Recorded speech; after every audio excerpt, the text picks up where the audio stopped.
నేను జాకిర్ హుస్సేన్. ఏపీలో జగన్మోహన్ రెడ్డి గారు రివర్స్ గేమ్ మొదలుపెట్టినట్టు తెలుస్తోంది. సో ఇప్పుడు జగన్మోహన్ రెడ్డి గారి అరెస్ట్ ఉంటుందంటారా లేదంటారా? సో దీని గురించి డిస్కస్ చేద్దాం. ప్రస్తుతం మనతోటి సీనియర్ జర్నలిస్ట్ శేషరావు గారు ఉన్నారు. వెల్కమ్ చెప్పేద్దాం. హాయ్ సార్, నమస్తే. నమస్తే. జగన్మోహన్ రెడ్డి గారి అరెస్ట్ ఉంటుందంటే ఏం చెప్తారు సార్? అట్లనే ఏదో రివర్స్ గేమ్ ఏమైనా స్టార్ట్ చేశారంటారా? సో జగన్మోహన్ రెడ్డి గారు రివర్స్ గేమ్ ఆడటంలో దిట్ట. ఎస్, ఆయన పరిపాలన 2019లో రివర్స్గా ప్రారంభించారు. వాళ్ళ సోషల్ మీడియాలో అంతా వైరల్ అవుతున్నటువంటి న్యూస్ ఏంటంటే ప్రజావేదిక ఆ రోజున కూల్చివేశారు. ఏ రోజైతే 2019లో కూల్చేశారో అదే డేట్ ఇవ్వాలంట. ఎస్, ఇవాళ డేట్ని ఆయన కూల్చేశారని చెప్పి వస్తున్నాయి.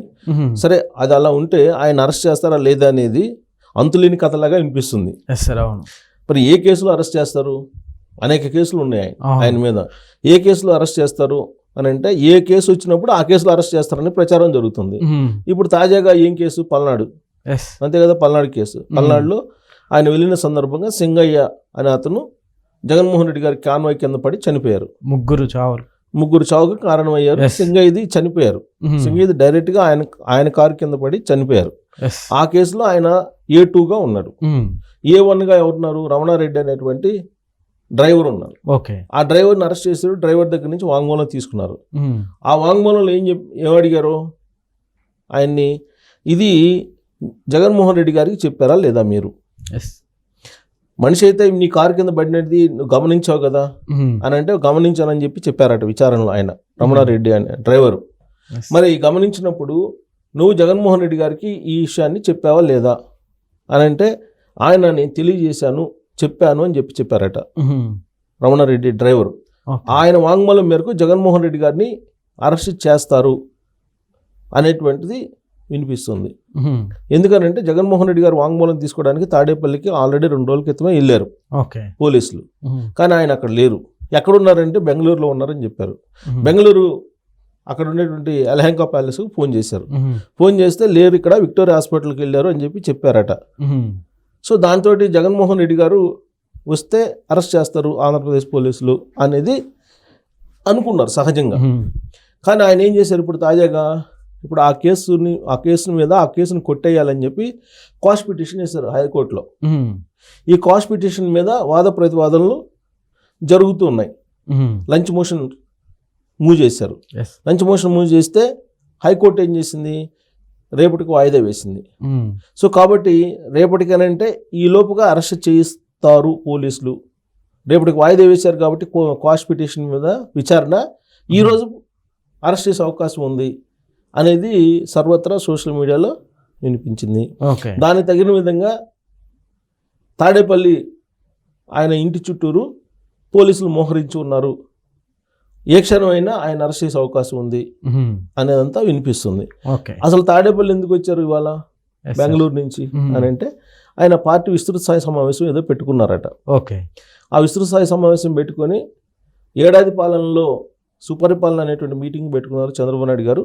ఒక డైరెక్షన్ ఇచ్చారు వాళ్ళ ఎమ్మెల్యేలకి, ప్రతి వాళ్ళు ఇక నుంచి 1వ తారీఖు నుంచి ప్రజల్లోకి వెళ్ళి ఇంటింటికి తిరిగి ఏడాది పాలనలో ఏం చేశాము అనేది మీరు తెలియజేయండి. చేసింది చెప్పుకోవడంలో వైఫల్యం చెందాము కాబట్టి మీరు ప్రజల్లోకి వెళ్ళండి అని చెప్పి ఆదేశాలు ఇచ్చారు చంద్రబాబు నాయుడు గారు సుపరిపాలన అనేటువంటి రివ్యూ సమావేశంలో. ఎస్ సార్, అయితే ఇక్కడ ప్రతి ఒక్కరు క్వశ్చన్ ఏంటంటే ఇప్పుడు ఏపీలో 3 చావుకి కారకులయ్యారు. అయినప్పటికీ ఇంత లేట్ ఎందుకు అవుతుంది? గవర్నమెంట్ ఏమన్నా భయపడుతుందా? ఈ టైంలో అరెస్ట్ చేస్తే ఏమన్నా ప్రభుత్వానికి డ్యామేజ్ ఏమన్నా అవుతుందని? ప్రాసెస్ అయితే ఉంటుంది, ఒక ప్రాసెస్ ఉంటుంది. ఇమీడియట్గా ఒక సంఘటన జరగగానే టక్కున అరెస్ట్ చేయరు జగన్మోహన్ రెడ్డి గారు లాంటి వాళ్ళని. ఎందుకనంటే జగన్మోహన్ రెడ్డి గారు ఎంత అనుకున్నా కానీ రాజ్యాంగబద్ధంగా అతను ముఖ్యమంత్రిగా ఒక రాష్ట్రానికి చేశారు. మాజీ ముఖ్యమంత్రి ఆయన, ప్రస్తుతం ఎమ్మెల్యే పులివెందుల. ఈవెన్ ప్రతిపక్ష హోదా లేకపోయినప్పటికీ కూడా ప్రస్తుతం ఎమ్మెల్యే, మాజీ సీఎం. కాబట్టి ఒక కేసు కాగానే వెంటనే అరెస్ట్ చేయరు. దానికి ప్రాసెస్ ఉంటుంది, లీగల్ ప్రాసెస్ ఉంటుంది. ఆ లీగల్ ప్రాసెస్ని అనుసరించారు పోలీసులు. అనుసరించి A1గా రమణారెడ్డిని పెట్టారు, A2గా జగన్మోహన్ రెడ్డి గారిని పెట్టారు, A3గా ఆ పేరు నాని, A4గా విడుదల రాజుని ఇలా పెట్టారు. ఆ కారులో ఉన్నటువంటి వాళ్ళ పేర్లు మొత్తం పెట్టారు. అలాగే అతను తలసల రఘురామ్ అనేటువంటి అతను ఆ ప్రోగ్రామ్ కోఆర్డినేటర్, ఆయన వైఎస్ఆర్ కాంగ్రెస్ పార్టీకి జగన్మోహన్ రెడ్డి గారి ప్రోగ్రామ్స్కి ప్రత్యేకించి ఆయనే కోఆర్డినేటర్. సో వీళ్ళ పేర్లు నమోదు చేశారు. సో వీళ్ళ పేర్లు నమోదు చేసిన తర్వాత వీళ్ళ వాంగ్మూలాలు తీసుకున్న తర్వాత అప్పుడు జగన్మోహన్ రెడ్డి గారి దగ్గరికి వెళ్తారు. ఇప్పుడు డ్రైవర్ వాంగ్మూలం తీసుకున్నారు, దాన్ని బేస్ చేసుకుని జగన్మోహన్ రెడ్డి గారిని అరెస్ట్ చేస్తారని చెప్పి పోలీసులు సిద్ధమయ్యారు అరెస్ట్ చేయడానికి. ఈ విషయాన్ని తెలుసుకున్న జగన్మోహన్ రెడ్డి గారు ఏం చేశారు, లంచ్ మోషన్ పిటిషన్ వేశారు హైకోర్టులో ఏం చేశారు, క్వాష్ పిటిషన్ వేశారు. క్వాష్ పిటిషన్ అంటే ఏంటి, ఈ కేసు అసలు అర్హత లేనిది అని చెప్పి కోర్టు కనుక చెప్తే సేఫ్ సైడ్గా బయటపడిపోతారు. ఇప్పుడు వైసీపీ నేతలు కావచ్చు, అయితే గవర్నమెంట్ వైఫల్యమే ఉంది ఇందులో, సో గవర్నమెంటే తప్పు చేసింది, అంటే సెక్యూరిటీ గార్డ్స్ని సరిగ్గా ఇవ్వలేదు అన్నట్లుగా కూడా కామెంట్స్ చేస్తున్నారు. సో దాన్ని ఎలా చూడొచ్చు అంటారు? ఇప్పుడు గవర్నమెంట్ వైఫల్యం అంటే గవర్నమెంట్ ఆ కార్యక్రమాన్ని చేయడానికి అనుమతి ఎలా ఇచ్చారు, 3 వెహికల్స్ అలాగే 100 మందిని మించకూడదని చెప్పారు. మరి అక్కడ గవర్నమెంట్ లేదంటే పోలీసులు ఇచ్చినట్టు అనుమతులను ధిక్కరించి వెళ్ళినట్టే కదా జగన్మోహన్ రెడ్డి గారు. అలాగే పోలీసు విధుల్ని కూడా వాళ్ళు ఆటంకపరిచారు కదా. మనం విజువల్స్ చూసాం, అమ్మటి రాంబాబు గారు అక్కడ వేసినటువంటి బారికేడ్స్ కూడా పక్కకు నెట్టేసి వెళ్ళిపోతున్నారు. ఆయనతో పాటు అనేక మంది వైఎస్ఆర్ కాంగ్రెస్ పార్టీ కార్యకర్తలు తొక్కుకుంటూ వెళ్ళారు. ఇదేమి కొత్త కాదు, పల్నాడు ఇష్యూ తెనాలిలో అదే జరిగింది, అంతకుముందు అనంతపురంలో అదే జరిగింది, ఎక్కడికి వెళ్ళినా ఇదే జరుగుతుంది. పోలీసుల అనుమతులను ధిక్కరించి చేస్తూ ఉన్నారు. నాకు నిన్న ఒక అడ్వకేట్ చెప్తున్నారు, అసలు పోలీసులు అనుమతిని ధిక్కరించి వెళ్ళినప్పుడు అది నేరం కింద వస్తుంది కదా అని నేను అడిగాను. అడిగితే అడ్వకేట్ నాకేం చెప్పారంటే, నా ఫ్రెండే అతను ఏం చెప్పారంటే, ఇండియన్ పీనల్ కోడ్ అంటే ఇండియన్ న్యాయశాస్త్రంలో ఎక్కడా కూడా పోలీసుల అనుమతి అవసరం లేదు మీటింగ్లు పెట్టుకోవడానికి కానీ, లేదంటే బహిరంగ సభలు పెట్టుకోవడానికి కానీ, లేదా రోడ్ షోలు చేయడానికి కానీ అని చెప్పి ఆయన చెప్తాడు నాకు. అదేంటి సార్, నేను కూడా అదన్నా, అదేంటి అని అంటే ఎవరు ఇష్టం వచ్చినట్టు వాళ్ళు ఎవరు ఇష్టం వచ్చినట్టు వ్యవహరించవచ్చా అది అని అంటే వ్యవహరించవచ్చు, వ్యవహరించకుండా అదుపు చేయాల్సిన బాధ్యత పోలీసుల మీద ఉంది అంతే తప్ప నువ్వు అక్కడ పోవడానికి లేదు, లేదంటే ఇంతమందితోటి నువ్వు పెట్టుకోవాలనేటువంటి లేదు అనేటువంటి నిబంధన ఎక్కడా లేదు అని చెప్పి అడ్వకేట్ చెప్తాడు ఆయన. అట్లా అనుకుంటే మరి గతంలో యోగాల యాత్రలు ఇవన్నీ చాలానే అడ్డుకున్నారు కదా సార్. చాలా అడ్డుకోవడం ఏంది, జీవో నెంబర్ 1 తీసుకొచ్చి బ్రిటిష్ కాలం నాటిది అసలు చంద్రబాబు నాయుడు గారిని ఆయన సొంత నియోజకవర్గంలోనికే వెళ్లకుండా అడ్డుకున్నారు, హోమ్ అరెస్ట్ చేసి ఆయన మీద అత్యాచారం చేశారు. అప్పట్లో ఆయన మీద రాళ్లు వేయించారు చంద్రబాబు గారి మీద. మరి చంద్రబాబు నాయుడు గారు సుదీర్ఘమైన రాజకీయ అనుభవం కలిగినటువంటి లీడర్ ఆయన. ఢిల్లీ నుంచి ఆంధ్రప్రదేశ్ దాకా ఆయనకు ఉన్నటువంటి అపారమైన రాజకీయ అనుభవం, జాతీయ స్థాయిలో ఆయనకి ఉన్నటువంటి పేరు ప్రఖ్యాతులు ఇవన్నీ ఉన్నాయి. కానీ ఆయన మీద అత్యాచారం చేశారు. ఆ పొంగనూరు వాళ్ళకు సంబంధించి అక్కడికి వచ్చిన తర్వాత పొంగనూరులో ప్రచారానికి వెళ్తే, ఎన్నికల ప్రచారానికి, అప్పుడు రాళ్ళు వేశారు ఆయన మీద, అత్యాచారం చేశారు. చాలా సంఘటనలు ఉన్నాయి 2019 నుంచి 2024 వరకు అట్లా అనుకుంటే.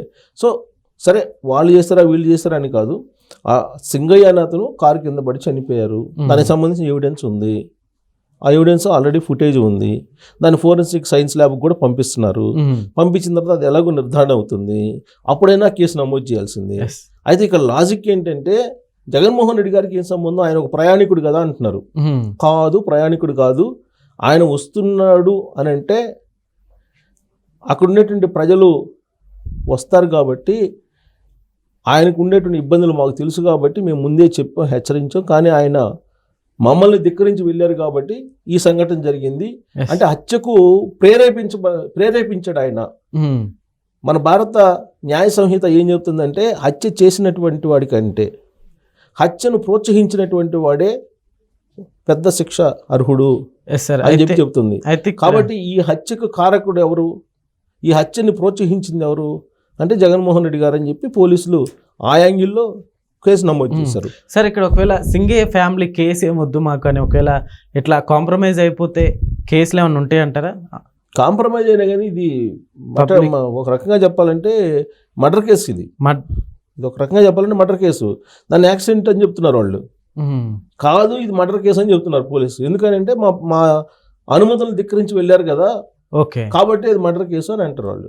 సరే, ఏదైనా సరే న్యాయ సంహిత, ఇప్పుడు కోర్టులు జైలుస్తాయి, పోలీసులు ఏం సెక్షన్లు పెడతారు, పోలీసుల వైపు నుంచి ఎలాంటి వాదన వినిపిస్తారు అనేది మనం కోర్టులో చూస్తాం. కాబట్టి ఈ లోపుగా రివర్స్ గేమ్ మొదలు పెట్టారు జగన్మోహన్ రెడ్డి గారు. ఏంటది అని అంటే, ఇదే ఈ కేసు సంబంధించినటువంటి అక్రమ కేసు బరాయించారు అనేది ఒకటి. రెండేంటంటే, చంద్రబాబు నాయుడు గారు సుపరిపాలన మీద, ఏడాది సుపరిపాలన మీద ఆయన ప్రజల్లోకి వెళ్ళి ఏం చేసాం ఇప్పటివరకు, అమరావతికి సంబంధించి కానీ, పోలవరానికి సంబంధించి కానీ, లేదంటే ఇండస్ట్రియలిస్టులు తీసుకురావడం విషయంలో కానీ, పెట్టుబడులు 10 లక్షల కోట్లకు పైగా తీసుకురావటం కానీ, ఈ అచీవ్మెంట్స్ అన్నింటినీ కూడా చెప్పడానికి సన్నద్ధం అవుతున్నారు వాళ్ళు. Yes. తల్లికి వందనం కానీ మ్మ్. లేదంటే ఉచిత సిలిండర్లు అమలు చేయటం కానీ, ప్రతి నెల 4వ తారీఖున 1వ తారీఖున 4,000 పెన్షన్లు ఇవ్వటం కానీ, మ్మ్. ప్రతి నెల 1వ తారీఖున ఉద్యోగులకు జీతాలు ఇవ్వటంలో కానీ, ఇవన్నీ విజయాలే. Yes. సో వీటన్నిటిని కూడా తెలియజేయడానికి ప్రజల్లోకి వెళ్ళాలి అని చెప్పి ఆయన అందరికీ ఒక గైడ్ లైన్స్ ఇచ్చి మార్గదర్శకాలు ఇచ్చినటువంటి సందర్భంలో 1వ తారీఖు నుంచి ఎమ్మెల్యేలు అందరూ వాళ్ళ నియోజకవర్గంలో పర్యటనకు వెళ్ళి ప్రజలకు దగ్గర కావాలి అని చెప్పి చేస్తున్న ప్రయత్నంలో భాగంగా ఆయన విస్తృత స్థాయి సమావేశం తాడేపల్లిలో పెట్టుకున్నారు. Yes. పెట్టుకొని ఎవరైతే ఎమ్మెల్యేలు వస్తారో వాళ్ళని నిలదీయండి, సూపర్ 6లు అమలు చేయలేదు, సూపర్ 6లు అమలు చేయలేదు, ఒకవేళ అమలు చేసినా కానీ లబ్ధిదారులను తగ్గించారు, ఇలా ఏదో ఒక కారణంతో వాళ్ళని అడ్డుకొని మొత్తం ఇప్పుడు ఈ పల్నాడులో ఏ విధంగా జరిగింది అలాంటి సంఘటనలు జరగాలి ప్రతి చోట ఆంధ్రప్రదేశ్లో అనేటువంటి దాంట్లో రివర్స్ గేమ్ మొదలుపెట్టాడు ఆయన. Okay. ఆ రివర్స్ గేమ్కి సంబంధించి దిశానిర్దేశం చేయడానికి తాడేపల్లిలో వాళ్ళ విస్తృత స్థాయి సమావేశం పెట్టుకున్నారు. మ్మ్. అందుకని పోలీసులు చుట్టుముట్టారు, ఎందుకంటే క్వాష్ పిటిషన్ వేశారు, Yes. రేపుకి వాయిదా పడింది, ఈలోపు ఆయన అరెస్ట్ చేయాలి ఈ కేసులో అనే ఉద్దేశంతో పోలీసులు అక్కడ మోహరించి ఉన్నారు పోలీసులు అని చెప్పి అంటున్నారు. సరే, మోహరించిన వరకు పరిమితం అవుతారా లేదంటే అరెస్ట్ చేస్తారా అనేది అది పెద్ద $1000 ప్రశ్న. ఎందుకంటే అంతులేని కథలాగా జగన్మోహన్ రెడ్డి గారి అరెస్ట్ అనేది కొనసాగుతూ ఉంది. Yes, sir. అందువల్ల ఆయన అరెస్ట్ అవుతాడు ఖచ్చితంగా 100% అని చెప్పి కూడా మనం చెప్పలేని పరిస్థితి. మ్మ్. అరెస్ట్ అయ్యేంత వరకు కూడా మనం చెప్పలేని పరిస్థితి. Okay. సో అరెస్ట్ అయినప్పుడు అరెస్ట్ అనుకోవాల్సిందే, మ్మ్. ఎందుకంటే ఢిల్లీ పెద్దల ఆశీస్సులు ఆయనకు సంబంధించినటువంటి వ్యవహారాలు ఇవన్నీ ఉన్నాయి కాబట్టి అంత ఈజీ కాదు. అయినప్పటికీ కూడా ఈ కేసు సీరియస్ కేసు కాబట్టి అరెస్ట్ చేసినా ఆశ్చర్యపోవచ్చు. Okay, sir. Thank you. Thank you.